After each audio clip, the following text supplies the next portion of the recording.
ప్రభునందు మాకు అత్యంత ప్రియులైన దేవుని ప్రజలందరికీ యేసుక్రీస్తు వారి శ్రేష్టమైన నామంలో శుభాలు తెలియజేస్తున్నాను. ఇలాంటి ఎక్స్ప్లెనేషన్ ఒకటి ఇవ్వాల్సి వచ్చే రోజు వస్తుందని మేము ఎప్పుడూ అనుకోలేదు. మా ఛానల్లో సుమారుగా 15.3 lakh సబ్స్క్రైబర్స్ ఉంటారు. అందులో 8,100 వీడియోలు ఉన్నాయి. ఒక్క వీడియో కూడా కాంట్రవర్సీకి సంబంధించిన ఒక్క వీడియో కూడా మా దాంట్లో ఉండదు. కానీ ఈరోజు ఈ వీడియో చేయాల్సిన పరిస్థితి మమ్మల్ని తీసుకొచ్చారు. రాజ్ బోడి అనే ఒక ఆయన బ్లెస్సీ వెస్లీ గారి మీద అతి తీవ్రమైన, క్రూరమైన, నిరాధారమైన ఆరోపణలు చేశాడు.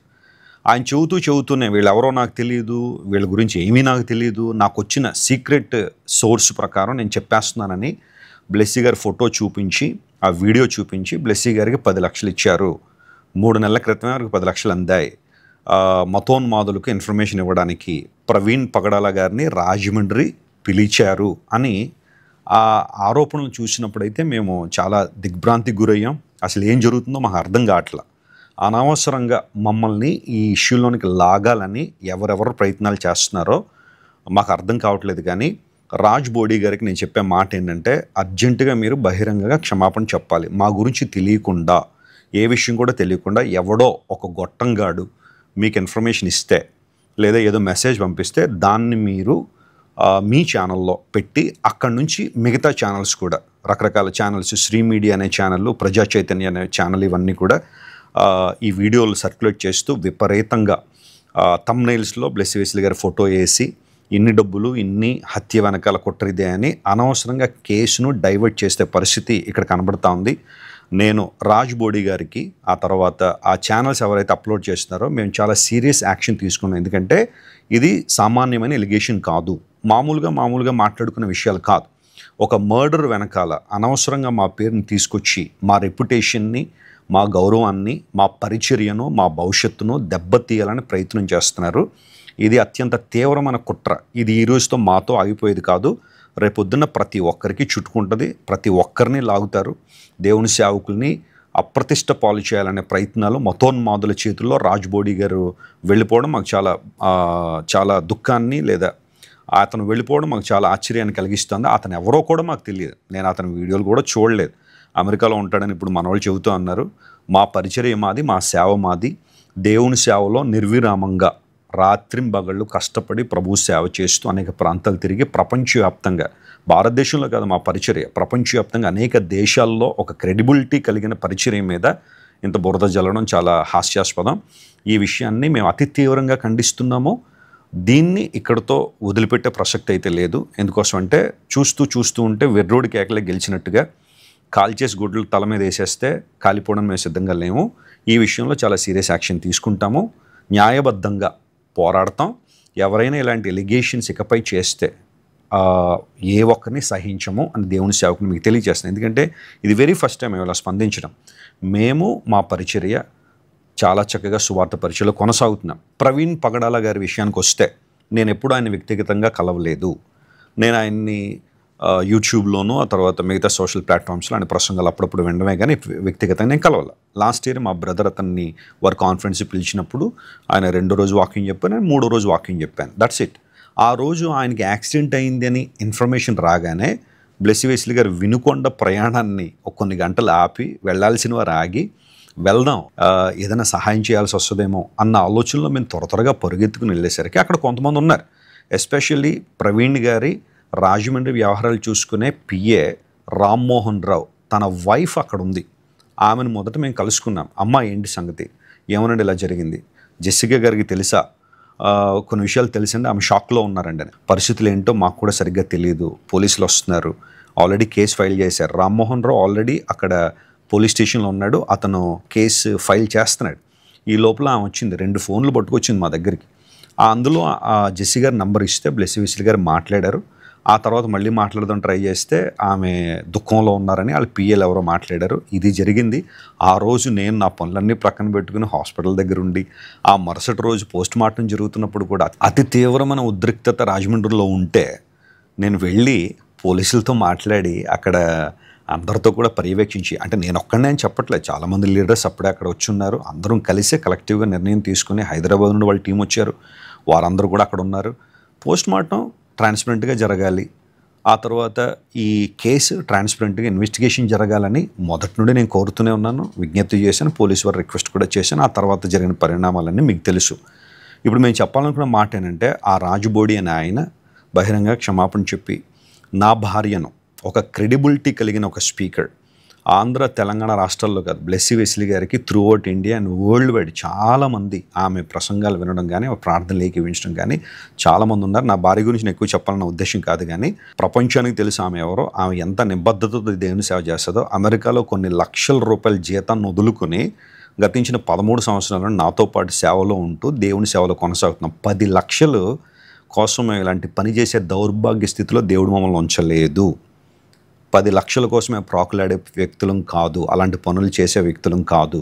ప్రతి నెల కోట్ల రూపాయలు మేమే ఖర్చు పెట్టి అనేక మంది అనాథ పిల్లలను పోషిస్తూ, జాన్ వెస్లీ ఫౌండేషన్ ద్వారా ఆదర్శ ఎడ్యుకేషన్ సెంటర్ నడిపిస్తూ, వేలాది మంది పేద ప్రజలకు మేలు చేస్తూ, ఫౌండేషన్ ద్వారా కార్యక్రమాలు కావచ్చు, క్రైస్ట్ వర్షిప్ సెంటర్ ద్వారా అనేక బ్రాంచ్ సంఘాలు నిర్వహిస్తూ, ప్రపంచవ్యాప్తంగా అనేక మందిని సువార్త కొరకు సిద్ధపరుస్తూ ఇంత అద్భుతమైన పరిచర్య చేస్తున్న మా మీద ఈరోజు బుర్ర జల్లడం చాలా భయంకరమైన విషయం. దీన్ని తీవ్రంగా మేము ఖండిస్తున్నాము. మమ్మల్ని ప్రేమించే మా దేవుని ప్రజలందరూ కూడా ఈ విషయాలు ఎవరు నమ్మరనుకోండి, కానీ కొంతమంది ఉంటారు, దుర్బుద్ధి కలిగిన వాళ్ళు ఉంటారు, ఈ విషయాన్ని ఏదో గొప్ప విషయంలాగా వారి ఛానల్లో పెట్టుకునే వాళ్ళు ఉంటారు. అలాంటి వాళ్ళందరికీ నేను చేసే విజ్ఞప్తి ఏంటంటే, ఆ ఛానల్స్ మీద మేము చట్టబద్ధమైన చర్య తీసుకుంటాము. ఖచ్చితంగా లీగల్ యాక్షన్ ఉంటుంది. ఎందుకోసమంటే ఈ చేస్తున్న ఎలిగేషన్ ఒక క్యారెక్టర్ అసాసినేషన్ కావచ్చు, లేదా మా పరిచర్యకు మా రెప్యుటేషన్ సంబంధించింది, కాబట్టి అతి తీవ్రంగా దీన్ని ఖండిస్తున్నాం. దేవుని ప్రజలందరికీ ప్రభువైన యేసుక్రీస్తు నామములో శుభాలు, వందనాలు తెలియజేస్తున్నాను. ప్రవీణ్ పగడాల గారు రాజమండ్రి దగ్గరలో చనిపోయారు అనే వార్త మా టీం మెంబర్ ద్వారా వెస్లీ గారికి రాగానే, దైవజనులు ఆల్రెడీ చెప్పినట్లుగా ఆ రోజు వినుకొండ ఫస్ట్ డే మీటింగ్కు నేను వెళ్ళాలి దేవుని వాక్యం అందించడానికి. అయితే వెంటనే హుటాహుటిన దైవజనులు జాన్ వెస్లీ గారు, నేను ఆ ప్రాంతానికి గవర్నమెంట్ హాస్పిటల్కి మేము వెళ్ళడం జరిగింది. దైవజనులు చెప్పినట్లుగా వ్యక్తిగతంగా వారితో సంభాషణ చేసిన సందర్భాలైతే మాకు లేవు. అయితే పాల్ ఇమ్మాన్యుయల్ గారు గడిచిన సంవత్సరంలో ప్రవీణ్ పగడాల గారిని గ్లోబల్ రివైవల్ కన్వెన్షన్స్కి ఇన్వైట్ చేసినప్పుడు ఆ రోజు నేను కూడా స్పీకర్గా వెళ్ళడం జరిగింది. స్టేజ్ మీద నేను వెళ్ళేసరికి అప్పటికే Q&A సెషన్ జరుగుతుంది. పాల్ గారు ఒకవైపున, ప్రవీణ్ పగడాల గారు ఒకవైపున కూర్చొని Q&A మాట్లాడుతున్నప్పుడు నన్ను కూడా స్టేజ్ మీద జాయిన్ అవ్వమని పాల్ ఇమ్మాన్యుయల్ గారు అడిగారు. అయితే అప్పటికే సమయం అయిపోతా ఉంది కాబట్టి వారు కంటిన్యూ చేశారు. నేను అంతగా సుముఖత చూపించలేదు. నా భర్త గారు స్టేజ్ మీద ఉండుంటే నేను వెళ్ళుండేదాన్ని. ఆ తర్వాత Q&A అయిపోయిన తర్వాత దైవజనులు ప్రవీణ్ పగడాల గారు స్టేజ్ దిగి వెళ్ళిపోతున్న వ్యక్తి ఏమనుకున్నారో నాకు తెలీదు. నేను స్టేజ్ ఎదురుగా సోఫాలో కూర్చున్నాను. ఆ రోజు GRCలో పార్టిసిపేట్ చేసిన వారందరికీ తెలుసు, వారు గమనించి ఉంటారు ఇది. బ్రదర్ స్టేజ్ మీద నుండి దిగి వెళ్ళిపోతూ నేను కూర్చున్న సోఫా వద్దకు వచ్చి నాకు ప్రైజ్ ది లార్డ్ చెప్పి నాకు విష్ చేసి వెళ్ళారు. వారు మరణించారు అన్న వార్త వినగానే నేను ఫస్ట్ అండ్ లాస్ట్ బ్రదర్ని చూసింది అదే, ఆ సందర్భమే. వెంటనే నా జ్ఞాపకం వచ్చింది. ఒక స్త్రీగా నేను ఉన్నప్పటికీ, ఒక స్త్రీగా వారు నాకు ఇచ్చిన గౌరవము, ఒక దేవుని సేవకురాలిగా వారు నాకు ఇచ్చిన గౌరవాన్ని నేను మరి జ్ఞాపకం చేసుకున్నాను. వెంటనే దైవజనులకు చెప్పాను, ఒక తోటి దైవ సేవకునిగా, సేవకులంగా మనం వెళ్దామండి అని.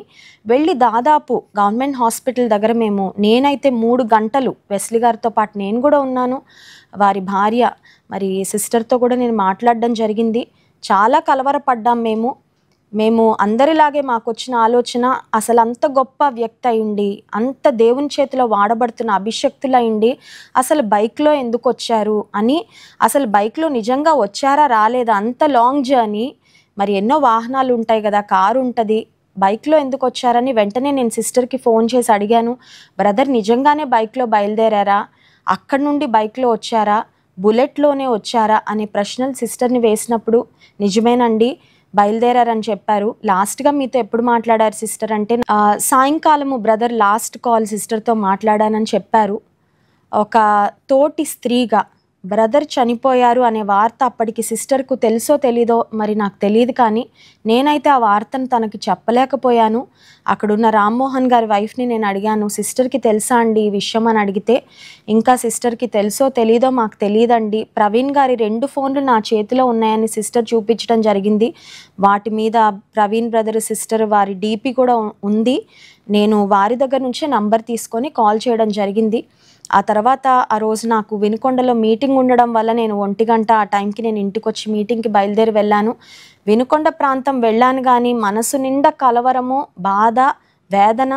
ఒక గొప్ప దైవజనుని మరి తెలుగు క్రైస్తవ ప్రపంచం కోల్పోయిందని, వారితో వ్యక్తిగతంగా పరిచయం లేకపోయినా వారి కుటుంబ విషయంలో మరి ఆ బ్రదర్ యొక్క లాస్ మేము కూడా మరి పర్సనల్గా ఫీల్ అయ్యి ఎంతో వేదన పడ్డాం. బ్లెస్సీ వెస్లీ గారు, sorry for the interruption. Blessy Wesley గారి నిబద్ధత ఎంత గొప్పది అంటే, మేము ఆ రోజు ఆ డెడ్ బాడీ అక్కడ రాజమండ్రి హాస్పిటల్ మార్చురీ దగ్గర ఉన్నప్పుడు, ఆ వ్యాన్లో ఉన్నప్పుడు నేను వెళ్ళి చూశాను కానీ వారు చూడలేకపోయారు. ఆ గాయం, ముఖం మీద ఉన్న ఆ గాయాన్ని చూసి నేను చూడలేనండి అని దూరంగా ఉన్నారు.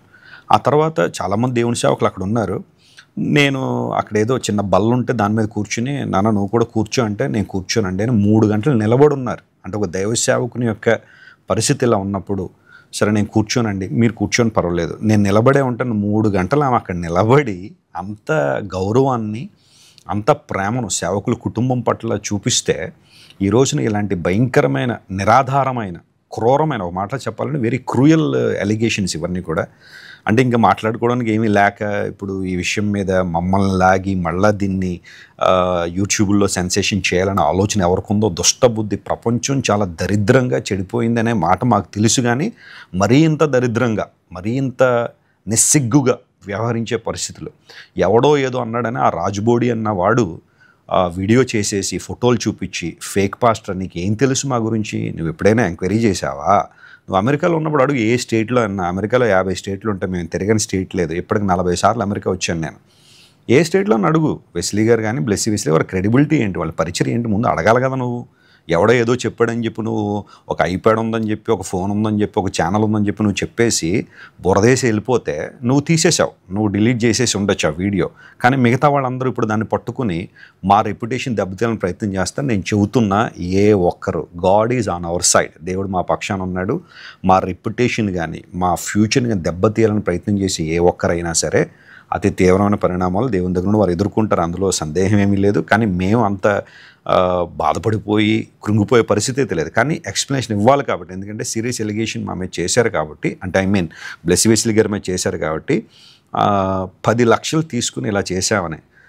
బ్లెస్సీ వెస్లీ గారు జాబ్ ఆపేసేసరికి ఆమెకు 5 లక్షల శాలరీ అమెరికాలో. 5 లక్షలు ఎప్పుడు 2012లో. ఇప్పుడు ఆమె అదే కంపెనీలో కొనసాగుంటే నెలకి కొన్ని లక్షల రూపాయలు బియాండ్ ఇమాజినేషన్ సంపాదించేది ఆమె. మేమేదో డబ్బులు లేకో పొట్టగుడ్డు కోసం సేవకు వచ్చిన వాళ్ళం కాదు. అర్థమైందా? ఈ విషయాన్ని గుర్తుపెట్టుకోండి. ఒక చిన్న ఎక్స్ప్లెనేషన్ మీకు ఇవ్వాలని ముందుకు వచ్చాను. ఆ మార్చరీ రూమ్ దగ్గర సేవకులు చాలామంది వచ్చారు, స్త్రీలు చాలా తక్కువ మంది ఉన్నారు. ఆ రోజు నాకు శరీరంలో అనారోగ్యంగా ఉంది, మీటింగ్కు వెళ్ళాలి, నాకు 3 ఆడపిల్లలు ఉన్నారు. కానీ ఒక స్త్రీగా నేను లైఫ్లో వెరీ ఫస్ట్ టైం నేను మార్చరీకి వెళ్ళడము, మార్చరీ దగ్గర అంతసేపు ఉండడము, కానీ కేవలం దైవజనుని మీద ఉన్న అభిమానము, గౌరవము, తోటి దైవ సేవకులుగా ఒకరికొకరము మనం నిలబడాలి అనే ఉద్దేశంతోనే ఆ రోజు నేను వెళ్ళి అక్కడ ఉండడం జరిగింది. అయితే మరి ప్రవీణ్ పగడాల గారికి కూడా 2 కుమార్తెలు. జెసికా గారి యొక్క బాధ, వేదన ఏంటో నేను ఇప్పటికీ I feel very sad for Jessica గారు అండ్ ఫర్ హర్ డాటర్స్. ఎందుకంటే ఒక దైవ సేవకుని భార్యగా ఆమె ఎంత వేదన పొందుతున్నారో మేము ఊహించగలం. వారి ఆదరణ కొరకు, ఆ పరిచర్య యొక్క కొనసాగింపు కొరకు ప్రార్థన చేస్తూనే ఉన్నాం. అయితే ఒక స్త్రీగా, ఒక దేవుని సేవకురాలిగా, ఫేక్ సేవకులు ఉండొచ్చేమో కానీ ఎంత యథార్థంగా, ఎంత నమ్మకంగా, ఎంతమందికి ఆశీర్వాదకరంగా ఉన్నామో ఎవరిని అడిగినా మీకు చెప్తారు. సో నా విషయంలో ఇంత భయంకరమైన మాటలు, ఇంత భయంకరమైన ఫాల్స్ ఎలిగేషన్స్ చేసిన వారికి దేవుడు నిశ్చయంగా బుద్ధి చెప్తారు అని మేము నమ్ముతున్నాం. యుద్ధం యెహోవాదే, the battle belongs to God. దేవుని సేవకులకు వ్యతిరేకంగా నిలబడేవారు ఉంటారు, కానీ వారు నిలువ నేరరు. వారిని దేవుడే ఓడిస్తాడు ఖచ్చితంగా. ఆయన సేవకులను ఆయన గణపరిచే దేవుడు, నిజానిజాలేంటో రుజువు చేసే దేవుడు. కనుక దేవుడు మా పక్షంగా ఉన్నాడు అని మేము పరిపూర్ణంగా విశ్వసిస్తున్నాము. మా శత్రువులతో మా పక్షంగా దేవుడు పోరాడతారు అని మేము నమ్ముతున్నాము. ఆ రాజ్ బోడా అనే వ్యక్తి వెనకాల ఖచ్చితంగా క్రీస్తు విరోధులు ఉన్నారని, అసూయపరులు ఉన్నారని, దేవుని సేవకుల శత్రువులు ఉన్నారని ఖచ్చితంగా దీన్ని బట్టి మేము చెప్పగలుగుతున్నాము. కనుక వారు కూడా వారు చేసిన ఆ పనికి, ఆ అసత్యమైన పనికి, అసత్యమైన ఆరోపణలకు ఖచ్చితంగా వారు క్షమాపణ చెప్పాలి అని కూడా డిమాండ్ చేస్తున్నాను. డెఫినెట్గా ఈ విషయంలో మేము చట్టపరమైన చర్యలు తీసుకుంటాము. ఎందుకంటే ఇది చాలా ఫాల్స్ ఎలిగేషన్. దీన్ని మేము అలా వదిలేస్తే ఇంక రేపు పొద్దున్న ఇంకొకటి ఎవడు పడితే ఇష్టానుసారంగా మాట్లాడేస్తాడు.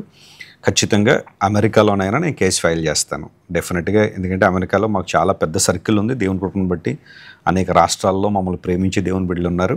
డెఫినెట్గా అతని మీద అయితే న్యాయపరమైన చర్యలు తీసుకుంటాం. ఎందుకంటే అతను తెలుసుకోకుండా, కనీసం ఆ వ్యక్తి ఎవరు, ఏంటి, వాళ్ళ క్రెడిబిలిటీ ఏంటి, పరిస్థితి ఏంటో అర్థం కాకుండా మీడియా ముందుకు వచ్చేసి ఫోటోలు పెట్టేసి ఇష్టానుసారం మాట్లాడేసి అలా వదిలేస్తే అతను ఏమనుకున్నాడో మాకు తెలియదు. కానీ ఖచ్చితంగా దీని మీద తీవ్ర పరిణామాలు ఉంటాయి. ఈ విషయాన్ని ప్రతి ఒక్కరు గుర్తుపెట్టుకోండి. దేవుని ప్రజలందరూ మా కోసం, మా కుటుంబం కోసం, పరిచర్య కోసం ప్రార్థించండి.